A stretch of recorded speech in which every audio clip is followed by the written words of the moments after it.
J'ai intitulé cette intervention « Les objets connectés, quel impact sur les conditions de travail des femmes dans les services médico-sociaux ?» et je voudrais dire très rapidement que je n'apporterai pas de réponse à cette question. Je ne prétends absolument pas le faire parce que mes recherches ne portent pas sur les objets connectés, ne portent pas sur l'informatisation, mais bien sur les transformations du travail. Alors malgré tout, il y a quand même un certain nombre d'éléments dans mes recherches dont je pense que ils peuvent susciter des réflexions, des questionnements autour de l'impact des objets connectés sur les conditions de travail des femmes tout particulièrement. Et donc je vais me servir pour amorcer cette réflexion de plusieurs enquêtes que j'ai menées ces dernières années sur les conditions de travail et d'emploi dans les services médico-sociaux. Alors pour aller très vite, et parce que, enfin, peut-être c'est pas connu par tous et toutes ici, quand on parle des services médico-sociaux, on parle essentiellement des services qui sont adressés aux personnes âgées et handicapées. Et donc, et de façon encore plus massive, plus précise, les recherches que j'ai menées portent sur deux domaines qui s'adressent là aux personnes âgées et qui sont d'une part l'aide à domicile et d'autre part ce qu'on appelle avec un vilain nom les EHPAD, c'est-à-dire les établissements d'hébergement pour personnes âgées dépendantes. Donc je vais partir de ce focus sur l'aide à domicile et les EHPAD à partir d'une recherche que j'ai menée avec deux collègues en 2014. Donc ces deux collègues, c'est Laura Nirello, donc qui est une ex-doctorante de l'université, maintenant désormais docteur de l'université de Nantes et désormais en post-doc à l'adresse, et Emmanuelle Puissant, donc qui est enseignante et chercheuse donc à l'université Grenoble-Alpes. Voilà, et donc nous venons tout juste de sortir un article ensemble sur cette question des conditions de travail.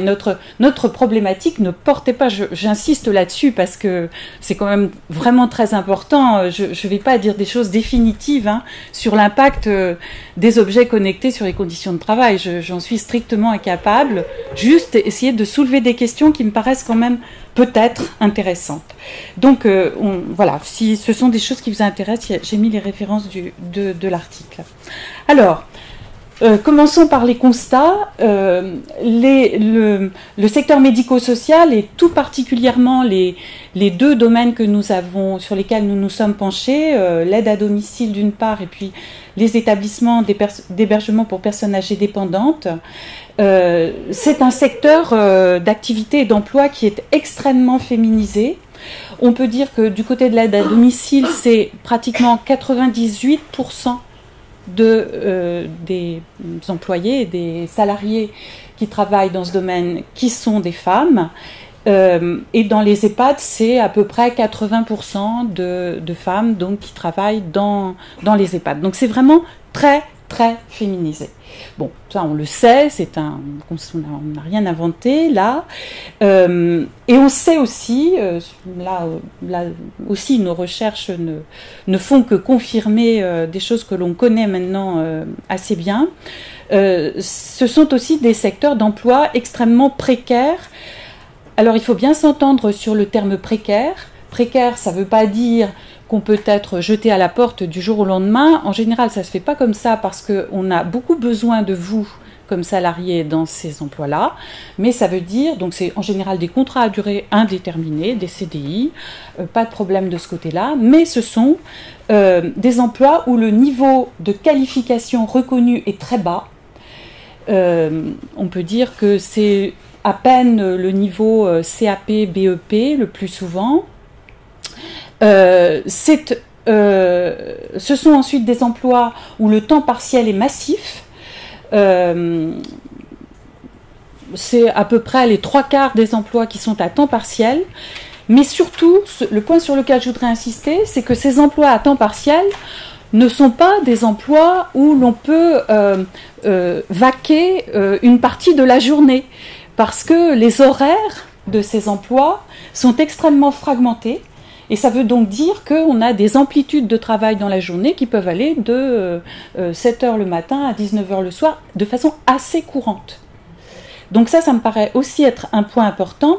Et donc, ce qui fait la précarité dans ce secteur, ce sont essentiellement les rémunérations, et les rémunérations qui sont dues à ces deux premières caractéristiques, bas niveau de qualification d'une part, et temps partiel d'autre part, qui font qu'au total, une grande partie des femmes qui travaillent dans ces secteurs ont des niveaux de rémunération inférieurs au SMIC mensuel, et parfois, enfin, la médiane, au moins dans l'aide à domicile que je connais mieux, la médiane, c'est le niveau du RSA, le niveau enfin, autrefois du RMI, enfin, c'est vraiment ça. C'est-à-dire que le cumul de, à la fois un bas niveau de qualification et peu d'heures payées, ça donne des niveaux de rémunération autour de 800 € à peu près en médiane. Voilà.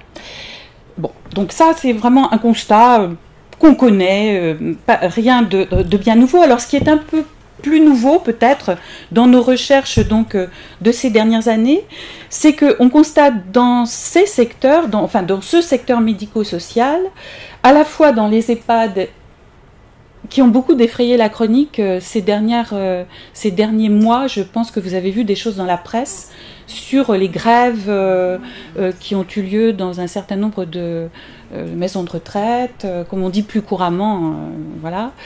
Bon, bref. Donc, une intensification du travail, donc, que l'on constate, et plus globalement, on peut dire une dégradation en cours des conditions de travail. Donc, dans notre recherche, nous nous sommes attachés. Alors, la recherche dont je vais parler, je ne veux pas faire un point méthodologique très long, mais je dirais que c'était une recherche en deux parties. Premièrement, une partie quantitative sur laquelle nous avons peu travaillé, à part Laura un peu plus. Une partie quantitative qui est une analyse secondaire des données provenant de la recherche d'ARES 2013 sur les conditions de travail, donc les conditions de travail en général. Et donc, nous avions proposé de faire un focus sur les emplois dans le secteur associatif et dans le secteur médico-social tout particulièrement. Et donc, avec mes collègues, nous nous sommes attachés plus particulièrement au secteur médico-social parce qu'il y a énormément d'associations donc, dans ce secteur, et que c'est un secteur où il y a à la fois des associations et aussi des institutions qui sont à but lucratif, et puis d'autres qui sont des institutions du secteur public, avec en particulier beaucoup de centres communaux d'action sociale, donc où on va trouver des salariés des services d'aide à domicile, et aussi des EHPAD. Donc voilà, c'était un secteur intéressant pour ça, parce qu'on pouvait y faire des comparaisons. Mais je ne vais pas vous parler de ces comparaisons, je ne vais pas vous parler de ça, mais ce que je peux dire de toute façon, et au-delà de la comparaison entre les différents types d'institutions employeuses, c'est donc qu'on constate cette dégradation des conditions de travail. Bon, voilà, ça c'est vraiment quelque chose que l'on constate dans ce secteur médico-social. Alors, un élément que nous avons observé aussi, et qui est un élément de transformation des conditions de travail dans ce secteur, c'est la diffusion rapide, très rapide, vraiment, dans ces dernières années. Je dirais que moi, j'ai travaillé sur ce secteur entre 2006 et 2008 pour une enquête sur les questions de santé au travail, et moi, je n'avais pas vu des objets connectés à ce point. On voyait des choses qui commençaient à arriver, mais c'était pas massif. Là, ça devient aujourd'hui quelque chose de courant, de banal. La plupart, sur l'ensemble des institutions qu'on a pu observer, donc ça représente une quarantaine d'organismes. Il y en a 3 ou 4 qui n'ont pas introduit ce type d'objets technologiques. Alors c'est quoi les objets connectés? Là c'est très simple, hein. C'est des smartphones, c'est des tablettes, alors plutôt des tablettes du côté des EHPAD, c'est-à-dire dans des institutions d'hébergement, donc où le lieu de travail est un lieu qui réunit les salariés, hein, et plutôt des smartphones, donc qui permettent de communiquer à distance, évidemment, dans l'aide à domicile, où les salariés ont été munis donc de ces instruments. Donc, en gros, au tournant des années 2010, moi je dirais ça date de 2009-2010 à peu près. C'est à ce moment-là qu'on voit vraiment une diffusion importante. Alors, quelle utilisation de façon très concrète, très matérielle de ces outils? Ce sont des outils pour simplifier la vie, a priori, hein. C'est-à-dire que dans l'aide à domicile, ça sert à quoi? Les smartphones, ça sert à enregistrer directement les interventions que les aides à domicile font chez les particuliers, puisqu'elles vont donc au domicile des personnes âgées qu'elles ont à aider. Donc elles enregistrent leur arrivée dans le domicile et elles enregistrent leur départ du domicile lorsqu'elles ont terminé leur intervention. Et donc c'est présenté et de façon massive par à la fois par les employeurs et à la fois, j'en parlerai après, par les institutions qui financent ces interventions comme un moyen simple de faire de la facturation. Parce qu'au fond, ça permet, alors là je ne suis pas qualifiée pour dire quels sont les logiciels qui sont utilisés derrière, mais ça permet effectivement d'enregistrer et directement de faire la facturation. Et bon voilà, c'est un outil pour simplifier la vie. Bon, et du côté des EHPAD, simplifier la vie, j'ajoute quand même aussi, et pour améliorer la qualité des services. Il y a aussi cette idée dans la diffusion de ces outils que ça permet d'avoir globalement une meilleure qualité des services parce qu'on sait ce qui est fait, par qui, où, comment, bon, à quel moment surtout. Et du côté des EHPAD, les tablettes ont une utilisation qui est du même ordre au fond. Il s'agit d'avoir un suivi et un suivi informatisé, donc un suivi enregistré, un suivi qui laisse une trace des soins qui sont apportés aux résidents. Donc voilà, on va enregistrer sur la tablette ce qu'on fait pour les différents résidents. Alors, bon, ce sont des outils pour simplifier la vie, mais ces outils, on peut dire que le premier constat qu'on peut faire, c'est que ce sont quand même des outils qui ajoutent des tâches supplémentaires pour les salariés de ces secteurs. Bon, je lis rapidement ce que dit une aide à domicile d'un CCAS. Je trouve que le travail d'aide à domicile, c'est pas non plus que les interventions, parce que voilà, on n'arrête pas de passer des coups de fil. On passe du temps quand même sur les smartphones. Voilà, regardez, voilà tous les changements qu'il y a, répondre. On passe du temps dans le service. Quand il y a quelque chose qui va pas, tout ça, c'est sur notre temps libre, hein. Donc, et puis on a besoin de parler aussi, et tout ça, c'est sur notre temps libre. Autrement dit, le temps de travail, il déborde à travers l'utilisation des smartphones. Et puis, du côté des tablettes, elles disent un petit peu la même chose.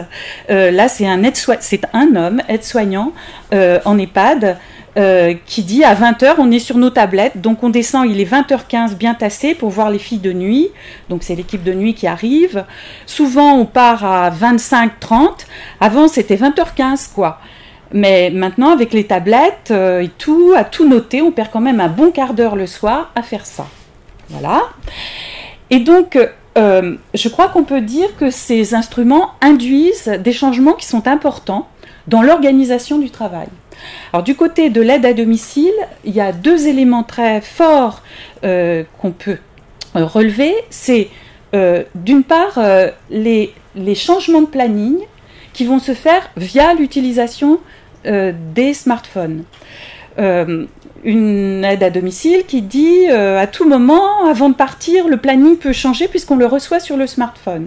On obtient, enfin là, si on clique sur le nom de la personne, il y a une minuscule fiche descriptive, vous avez quand même l'adresse, le numéro de téléphone de la personne, et elle dit un peu plus loin, on nous dit, enfin il y a aussi une fiche qui dit ce qu'il y a à faire chez cette personne. Et puis alors, ça c'est pour le planning, mais dans une association cette fois, insiste sur le fait que du coup il y a beaucoup de changements de planning. C'est-à-dire que on pointe par téléphone, dit-elle, et donc maintenant ils peuvent nous laisser des messages, ils nous laissent des messages que là-dessus. Donc pas de communication directe. Donc bonjour, aujourd'hui Madame Pouette-Pouette, dit-elle, est à la maison de retraite, on a annulé l'intervention, on a fait ci, on a fait ça, et nous on est là, on n'a pas de stylo, on peut rien noter, et donc ils nous envoient le matin, ils nous disent à midi il faudra aller chez telle personne faire un remplacement, et on n'a pas le choix, et on était obligé d'y aller le matin, 8h pour midi. Bon. Donc les changements de planning, et puis une autre chose, donc ça j'en ai parlé juste avant, c'est le pointage. Donc une aide à domicile qui dit, quand j'arrive chez une personne, eh ben c'est malheureux, mais j'enlève pas mon manteau, je pointe tout de suite. Ouais. Je lui dis bonjour comme ça, et puis je pointe. Voilà, je suis arrivée à l'heure. Et puis après, je viens à la personne, je lui fais la bise comme ça, je lui prépare son déjeuner, etc. L'intervention commence après, en quelque sorte. Donc cette question du pointage.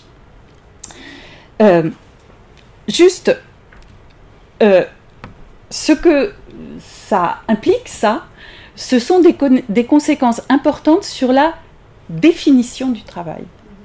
Alors on l'a un tout petit peu vu avec les tâches supplémentaires hors travail, mais de façon plus précise, c'est aussi que le temps est compté. Tout le temps est compté, tout le temps qui est inclus dans les interventions, donc payé, est compté. Alors ça veut dire, d'une part, ça peut être des éléments positifs, par exemple cette aide à domicile qui dit que quand ils allaient chercher les clés pour les personnes, pour entrer chez les personnes dans le domicile des personnes à aider, donc quand elles passaient à l'organisme pour chercher les clés, c'était du bénévolat pour nous, ils ne nous payaient pas ce temps. Alors bon, on a fait la grève, etc. Et et maintenant, c'est tout compté. Donc quand on prend le smartphone, il y a une vignette là, on badge le smartphone devant la vignette, donc ça nous marque intervention non planifiée, ça nous marque temps clé. Donc au fond, on pourrait dire, ben voilà, un temps qui n'était pas compté et du coup qui devient compté grâce à l'utilisation du smartphone. Mais une autre dit aussi, alors là, c'est dans une autre dit, c'est dans un CCAS, mais peu importe. Elle dit, le problème, c'est aussi un soignant. Alors, elle compare avec les aides-soignantes et les aides-soignants qui interviennent pour le bénéfice des SIAD, c'est-à-dire des services de soins infirmiers à domicile, donc qui ont une qualification plus élevée, enfin, pas plus élevée, non pas plus élevée, mais mieux reconnue, et pour lesquels il n'y a pas de smartphone, parce qu'il n'y a pas de comptage du temps, et parce que l'intervention n'est pas payée au temps. Donc, un soignant, on ne lui demande pas. Un soignant, il est là, il fait... Une soignante, elle peut mettre 10 minutes comme elle peut mettre 20 minutes. Elles n'ont pas non plus de smartphone. Que nous, c'est marqué petite toilette et entretien du logement. Oui, mais bon, il y a des fois le matin où ça traîne parce que... mais on est là pour s'occuper de la personne en priorité. Et ce qu'elle ne dit pas dans la citation, mais qui est implicite, c'est qu'elle va rester donc plus de temps que ce qui est noté normalement pour cette tâche de petite toilette et entretien du logement. Elle va rester plus de temps au domicile parce qu'il y a besoin tout simplement, et voilà. Mais ce ne sera pas compté. Et puis, donc, le temps compté, c'est une première conséquence sur la définition du travail. Ça veut dire que le travail, c'est ce qui est compté, et ce qui n'est pas compté n'est pas du travail. Donc, si elle est là pour s'occuper de la personne un peu en plus, eh bien, ça ne compte pas. Et la deuxième chose qu'on peut remarquer, alors, c'est la parcellisation. C'est un peu implicite aussi dans ce que je viens de dire, mais c'est la parcellisation du travail. Et ça, on le retrouve à l'EHPAD, où une aide-soignante dit « on doit tout scanner. Toilette, selle, collation, tout ». Par exemple, pour le repas, c'est des ronds. S'ils ont mangé leur assiette complète, on va cocher le rond complet. S'ils ont mangé la moitié, on va cocher que la moitié, etc., etc. Bon, voilà. Donc, au total, ce que je voulais vous montrer à travers ces exemples, c'est que les technologies de l'information et de la communication sont en fait le vecteur d'une rationalisation qu'on peut qualifier d'industrielle du travail. Avec le contrôle du temps, ça c'est la pointeuse, je ne développe pas parce que je crois que je suis en train de prendre du retard, avec ce qu'on peut appeler le reporting, c'est-à-dire le fait de rendre des comptes sur ce qu'on a fait et de devoir décrire tout ce qu'on a fait, toutes les tâches qui ont pu être effectuée. Et cette gouvernante dans un EHPAD dit ça, et ça me paraît intéressant, on passe notre vie devant un ordi au lieu d'aller sur le terrain, alors au lieu d'aller avec les gens. Et puis il y a encore une troisième chose où il me semble que là on a cette rationalisation industrielle, c'est l'informatisation des transmissions, c'est-à-dire finalement de la communication entre collègues et des relations de travail. Et ça me paraît aussi vraiment très intéressant parce que elle dit il faut noter tout ce qu'on fait, j'ai fait ça parce que si, il faut tout justifier, ça prend du temps.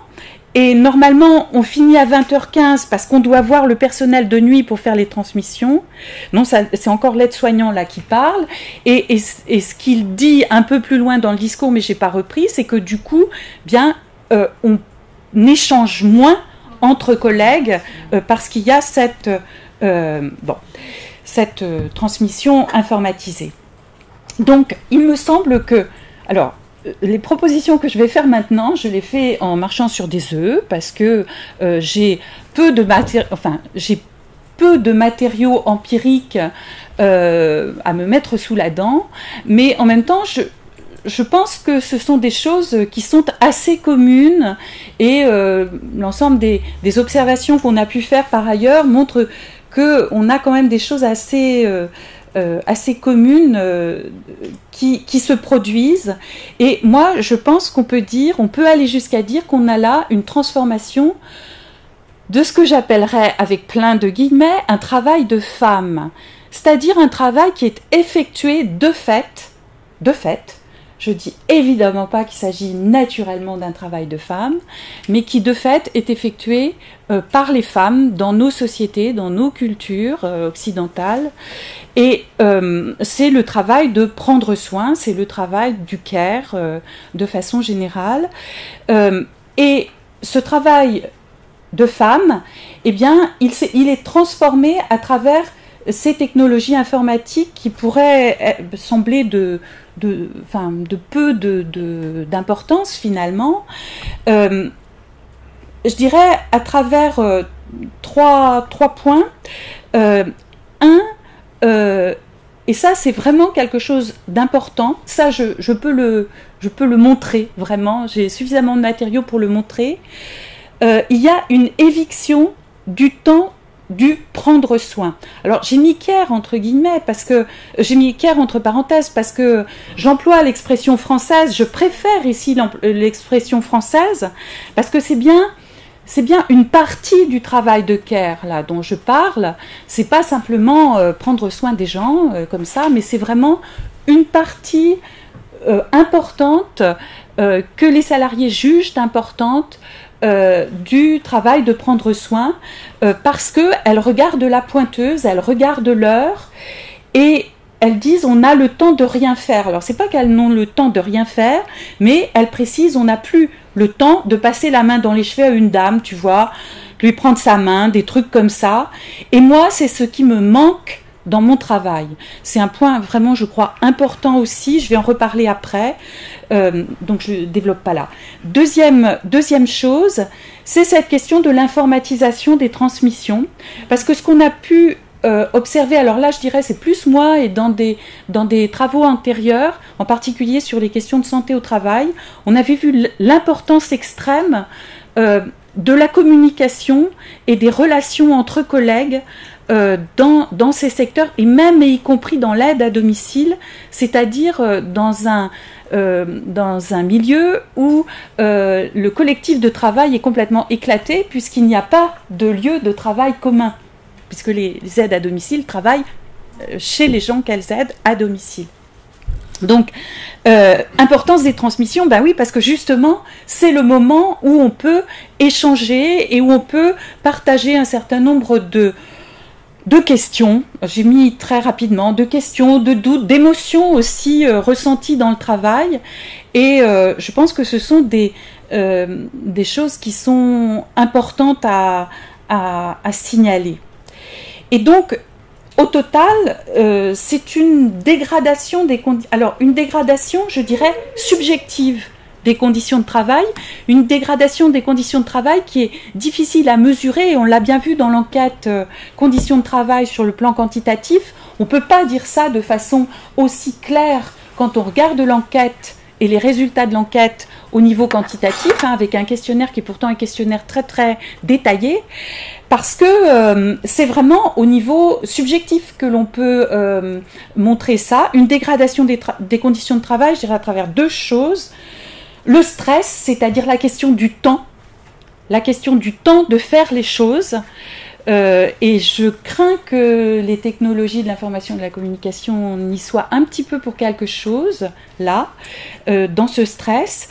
Et puis, deuxième chose, c'est sans doute le plus important, la question de la perte de sens. Parce que ce que nous disent les salariés qu'on a pu rencontrer, c'est qu'elles ont l'impression d'être maltraitantes.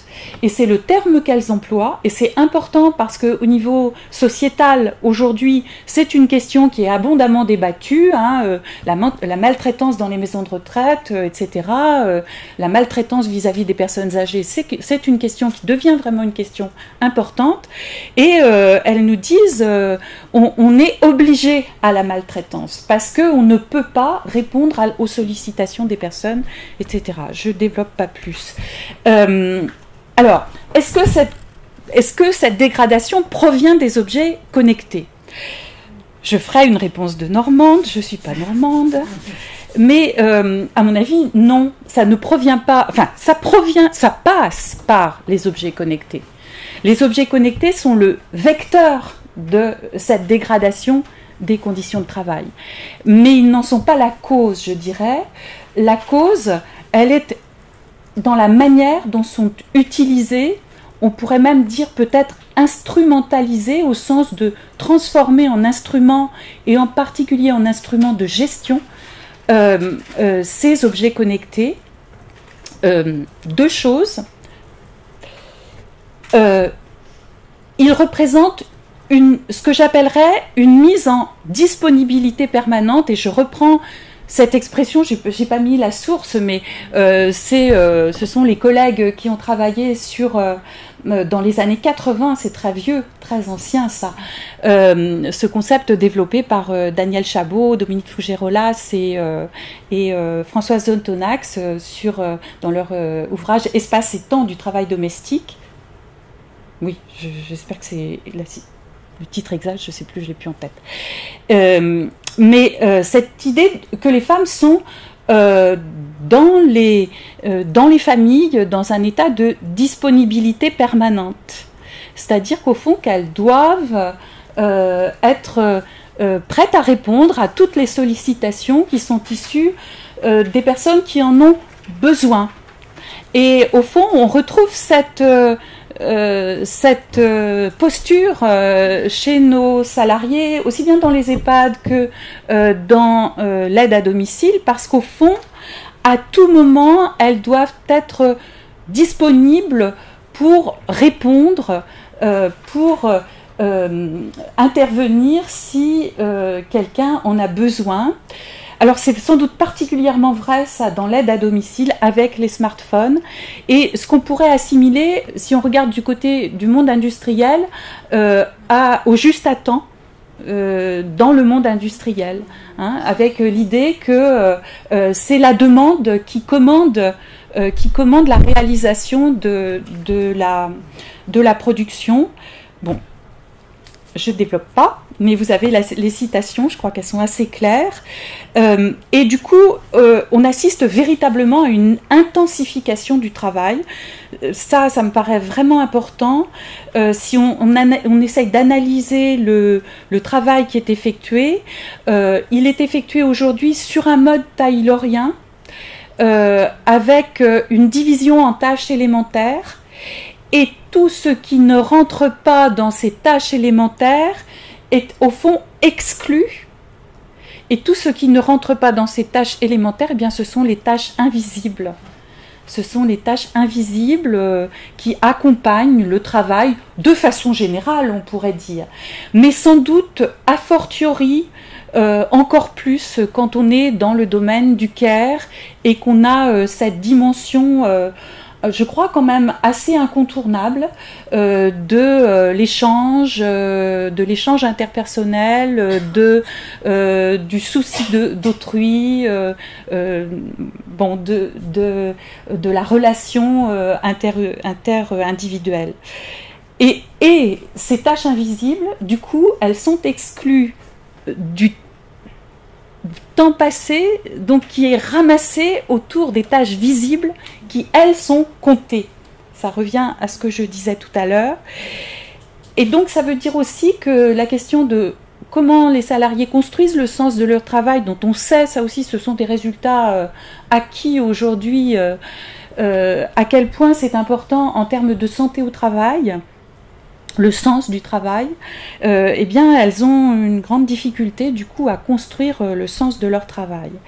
Mais ça, je pense, et je vais terminer là-dessus, je vous promets, que s'il y a cette utilisation des technologies de l'information et de la communication dans ce sens, c'est-à-dire dans le sens d'une division, d'une parcellisation, il vaut mieux dire, du travail, d'une intensification du travail, eh bien c'est parce qu'on est dans un contexte où la modernisation, et en particulier dans le secteur des services, et c'est encore une fois, je pense que c'est une question de genre aussi, là.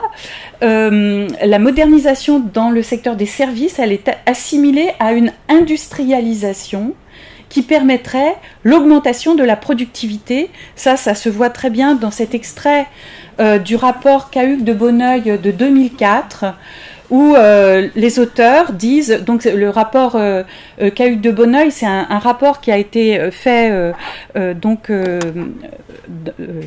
dans les années, au début des années 2000, sur les questions de développement de l'emploi dans le tertiaire. Il s'agissait de développer l'emploi, Clémence en a parlé hier, hein. Il s'agissait de développer des emplois dans une période où on cherche à... Et c'est l'inspiration du plan Borloo, tout à fait, bien sûr. Mais je trouve que c'est particulièrement bien dit là. C'est une citation que je dois à Emmanuel, donc je lui rends, mais bon, vraiment, c'est très, très bien dit.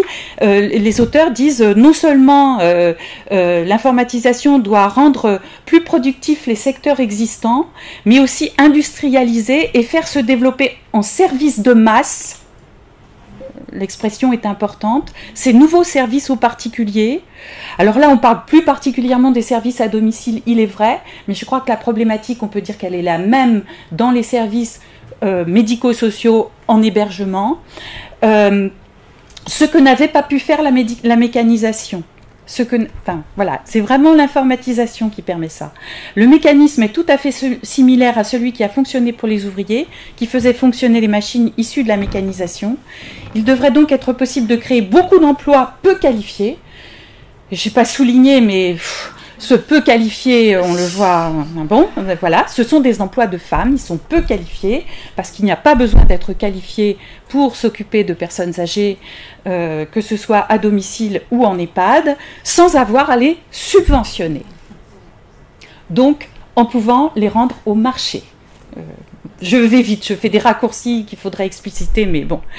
Et du coup, il me semble qu'on pourrait avancer cette idée, enfin en tout cas je la propose à la discussion, que cette utilisation des TIC dans une optique de marchandisation du secteur médico-social dévalorise le travail de femmes, c'est-à-dire ce travail de prendre soin qui est tellement majoritairement exercé par des femmes dans les sociétés contemporaines.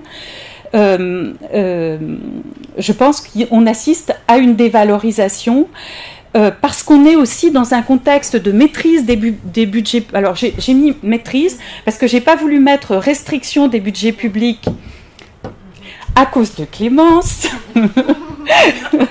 Discussion avec Clémence, disons, de maîtrise donc des budgets publics, parce que ça, on entend vraiment ça, et quand même, on peut dire qu'il y a peu de progression de ces budgets publics qui financent les services, et ça passe par ces institutions financeuses, je ne sais pas comment on dit, financeuses, que sont les agences régionales de santé, donc plutôt, alors là, qui sont les tutelles des EHPAD et les conseils départementaux, qui ne sont pas du tout tutelles des services d'aide à domicile, mais qui sont les services qui ont la main sur l'APA, l'allocation personnalisée pour l'autonomie, sur laquelle on va travailler avec Clémence, donc on pourra mieux développer. Et donc au total, pour finir sur les objets connectés, moi je dirais que ces objets ont un statut actuellement qui est un statut très ambivalent, parce que d'un côté ils sont vantés comme des vecteurs comme des objets modernes, et donc au fond ceux ou plutôt celles qui refuseraient de les accepter, de les utiliser, seraient stigmatisés comme vraiment des personnes très archaïques, voilà, incapables de s'adapter à l'évolution de la modernisation. Mais en même temps, on a des objets qui sont actuellement, j'insiste là-dessus, porteurs d'une rationalisation en cours qui, elle, est très certainement dommageable pour les conditions de travail des femmes. Et au fond, je ne fais là que retrouver un résultat qu'on connaît en sociologie des technologies, et qui est que les technologies n'ont pas de sexe, n'ont pas de classe, n'ont pas d'appartenance de classe, hein, mais que les technologies ne sont que ce que l'on en fait. Je vais arrêter là-dessus.